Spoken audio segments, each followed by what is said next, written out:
positive reception of your ideas among Muslims today? Which strand of Islam is more inclined to be a little bit more liberal in this regard? Well, there's so many different kinds of Muslims, and we can't really expect them to agree on, because there are already 4 or 5 major schools of Sharia, and then if you look at the Wikipedia entry, you'll find that there are far more. But I think it would be silly to choose a particular school of Sharia, because I think any Western nation wishing to adopt such a thing would have its own legal traditions, which it ought to follow, and and make it unique to themselves. So I'm sure that there have been laws against sexual immorality in Britain. I think in colonial America there was corporal punishment for mothers who had children out of wedlock. So, as back to your question, you were asking me the reception to my little idea. Of course, it's radical. Of course, it's going to upset a lot of people. But you see, this idea is really aimed at people who are most complaining of their government. They think everything's going wrong. There is some kind of Jewish conspiracy because of all the immigration, which is Muslim, which fills them with hatred and fear, and really it is, I think, a sign of being in a matriarchy, because in a matriarchy, all men are lower in status than the unmarried mother, including the President of the United States. And we can tell this by the fact that no president would dream of criticizing unmarried mothers now, because of the demographics and the potential to alienate not only the unwed mothers, but also their sex partners and also their illegitimate offspring.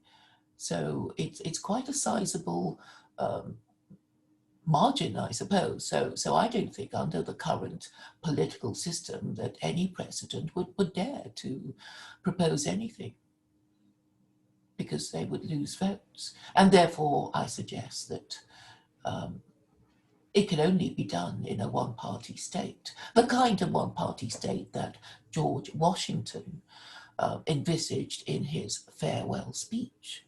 If you read it carefully, you will see that he speaks disapprovingly of political parties, because he saw them as a source of unnecessary division. Yeah, but in practical terms, they also were realists, and they posited a kind of factions in the separation of powers and checks and balances. That in itself would have been the equivalent of parties, not realizing, of course, that Madison was correct, that the passions of man are such that they gravitate towards political dichotomies. And the best way is to check them, not to negate them, because that goes against human nature as we know it today. What do you mean? Of course, the system is designed to check pointless factionalism. Of course, there will be different factions even within the same party. I think we all know that. Yes.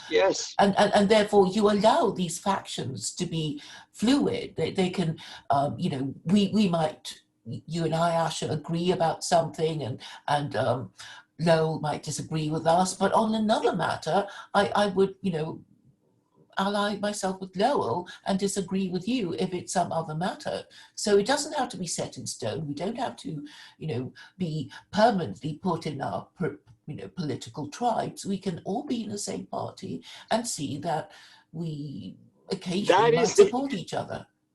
Very, very good. That is the genius of the American democracy when it works at best.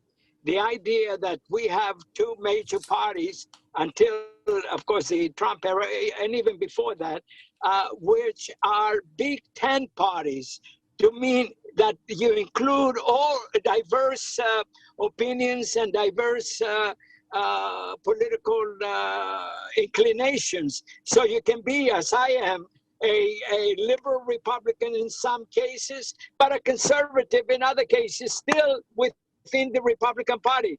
And the same thing with the Democrats. What has happened, of course, is that, as you also alluded, there has been an evolution of tribalism, that somehow it's a binary choice. Either you are against me or you are for me. There is no middle ground. There is no accommodation.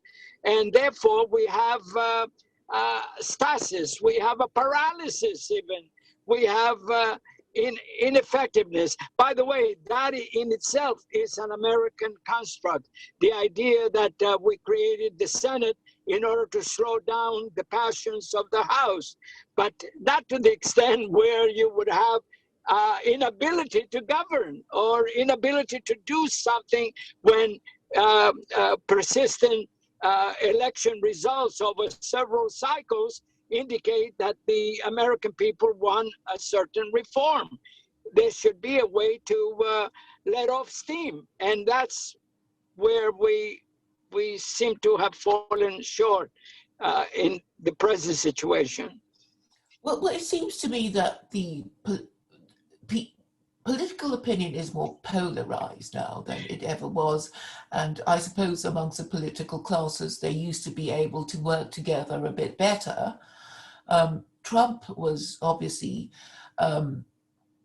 putting the cat amongst pigeons, and what he did was really to side with the people and say they don't like liberalism anymore, they can't bear anymore mass immigration, they were tired of neocon wars, and this is something that the average American obviously responds to.